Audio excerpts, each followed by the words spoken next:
Last time I looked at Bruce Lee's training in depth, I examined some of the more unusual and experimental methods he used. Those included things like speed training, for instance, and overcoming isometrics. But what of his actual everyday routine? We all know that Bruce Lee believed in adding weightlifting and cardio to his usual martial arts practice, so what did that actually look like? Was he ahead of his time in this regard too? And what can we learn from his programs? With all these things, of course, we need to be careful about the sources we rely on. But fortunately, there are some fairly verifiable reports of Bruce's training, which paints a fairly consistent picture. Starting in 1965 then, we have a very early gym card that Bruce Lee filled out, detailing one of his earlier routines. This was filled out at the Hak Kyung Gymnasium in Hong Kong, which he reportedly attended 3 times a week. The routine was as follows: squats 3 times 10 at 95 pounds, French press 4 times 6 at 64 pounds, incline curls 4 times 6 at 35 pounds, French press again at 4 times 6 64 pounds, con curls 3 times 10 at 70 to 80 pounds, two-handed curls 3 times 8 at 70 to 80 pounds, tricep stretch at 3 times 8, dumbbell curl 4 times failure at 18 pounds, or 4 times infinity as he called it, reverse curl 4 times 6 at 64 pounds, wrist curl 4 times failure at 64 pounds, and more wrist curls 4 times failure at 10 pounds. A slightly different version printed right next to this one included press-ups. Presumably that was just for variety. Maybe this was 2 sessions at the gym. By the way, the French press is a little like a tricep extension sitting on a bench, whilst the con curl is probably shorthand for a concentration curl. It probably is safe to assume that this wasn't the sum total of Bruce Lee's training. More likely this would have been part of a bro split, which makes sense given the era, and would have made up his arms day, with a bit of squatting because why the hell not, I guess. This is a strange routine by all accounts. It looks as though he was curling almost as much as he was squatting, but that's probably because that was just a warm-up. He randomly performs a few exercises twice, and presumably he was training intuitively at the time, rather than following a set routine. What's also interesting about this is that Bruce Lee's training dedicated so much time to his forearms and grip, which does make a lot of sense given that he was a martial artist. And looking at his forearms, it's easy to see that it did the job. I've heard reports saying that Bruce Lee's forearms were like concrete. Check out my recent video on forearm training and grip strength training for more on how to do something similar. The tricep stretch is also very interesting. Was this an example of weighted stretching? According to Muscle and Fitness and the book The Art of Expressing the Human Body, both of which refer to Bruce Lee's own training notes, this regime quickly evolved into the following far simpler program. So in this one he was doing clean and press 2 times 8 to 12, barbell curls 2 times 8 to 12, behind the neck presses 2 times 8 to 12, upright rows 2 times 8 to 12, barbell squats 2 times 12 to 20, barbell rows 2 times 8 to 12, bench press 2 times 8 to 12, and barbell pullover 2 times 8 to 12. That means, obviously 8 being the minimum, 12 being the maximum. Over the next 10 years, Bruce Lee refined the program further to result in the following more scaled back approach. This was clean and press 2 times 8, squat 2 times 12, barbell pullover 2 times 8, bench press 2 times 6, good mornings 2 times 8, and barbell curls 2 times 8. He reportedly used this training program 3 times a week, and it was what helped him achieve the physiques exhibited in The Big Boss and The Way of the Dragon. So that's in 1971 and 1972 respectively. I actually tried this routine for a couple of weeks because, well, I don't think that requires an explanation. It's fairly taxing and definitely good for mobility. I felt pretty beat up even though I was doing it with a very light barbell at first. I will say though that I personally would add in some kind of triceps training, especially if you're using the first routine. There's an isolated biceps move, so why not triceps? There's also an awful lot of lats in there, so it kind of makes sense to me to swap out the pullovers for skull crushers. And personally I'd leave out the good mornings too, and maybe stick some deadlifts in there instead. But what can we take from this? Well, the first thing that's interesting to note is that his training evolved into a full body routine consisting of many more compound movements, with the exception of curls. This meant that each muscle group was being hit 3 times a week, which could have potentially increased his protein synthesis, though with only very moderate intensity. It's also noticeable for its simplicity, and it could actually easily pass for quite a modern training program. Bruce Lee stuck to predominantly 2 sets of 8 reps for most of these exercises, and that's something that I've seen reported in a few places. This is enough to trigger hypertrophy, but it sits at the lower end of that spectrum. Presumably, that allows them to use moderately heavy weights. However, this might come as a bit of a surprise for those that maybe assumed Bruce Lee would aim more for power-oriented training programs and lower rep ranges.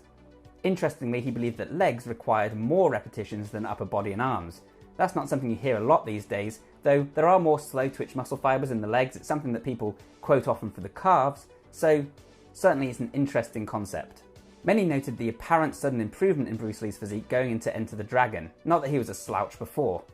And apparently this evolution was at least partly due to his investment in the Marcy circuit trainer in 1972. This is basically the cable machine that we see in gyms today, and it allowed Bruce Lee to perform everything from the bench press to the curls to the tricep extensions, all from a single station. This coincided with Bruce's discovery of PHA training, or peripheral heart action. According to The Art of Expressing the Human Body, Bruce discovered this training method by reading the Iron Man magazine, which reportedly was one of his favourites at the time. The idea behind PHA is to keep the blood circulating around the body rather than allowing it to pool in a single muscle group or group of muscles. In other words, this style of training advocates the use of full body circuits over isolating single muscles, or even performing sets and reps of a single exercise. It's very similar to today's metabolic conditioning workouts. Bruce had several programs designed around this philosophy, but his most well known was the cross-training routine using the Marcy circuit trainer.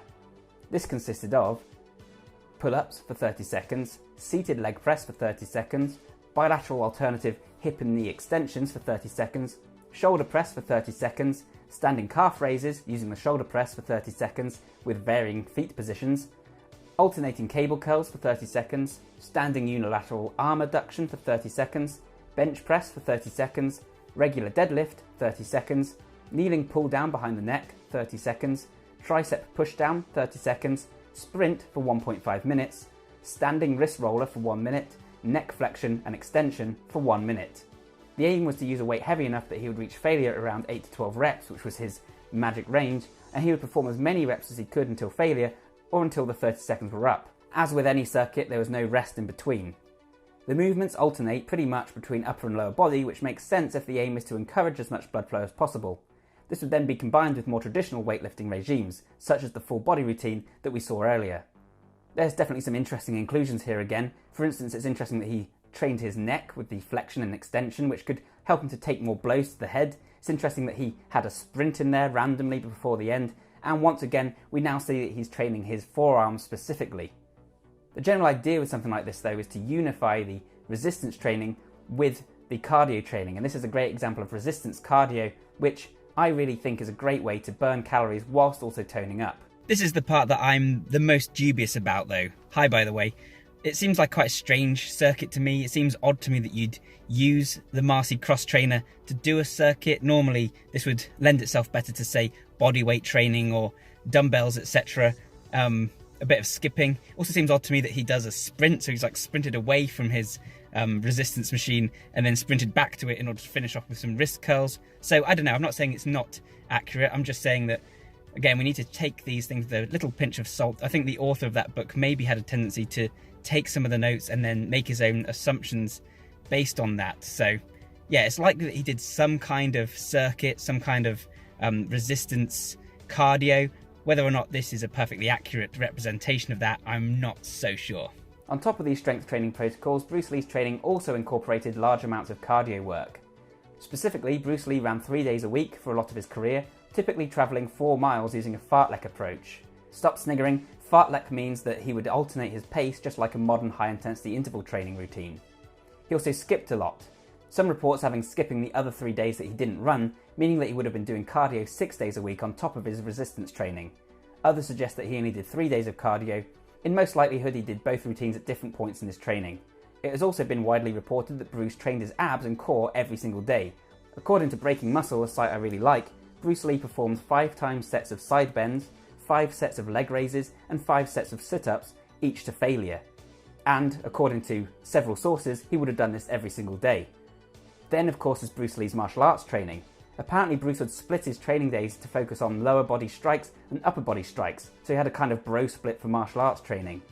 He believed strongly in repetitious practice of kicks and blows, not only so that he could enhance his technique, but also so that it would come as second nature when he needed them in a fight.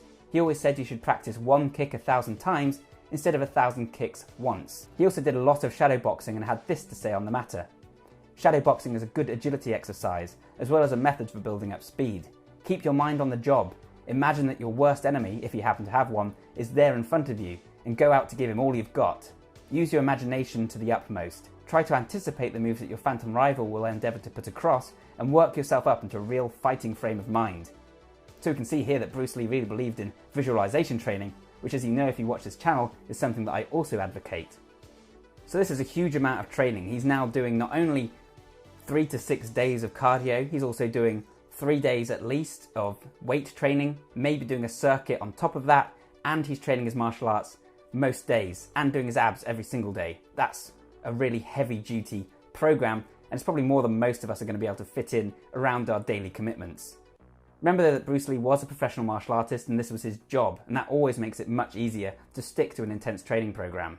Finally, keep in mind that on top of all this, Bruce Lee was constantly experimenting.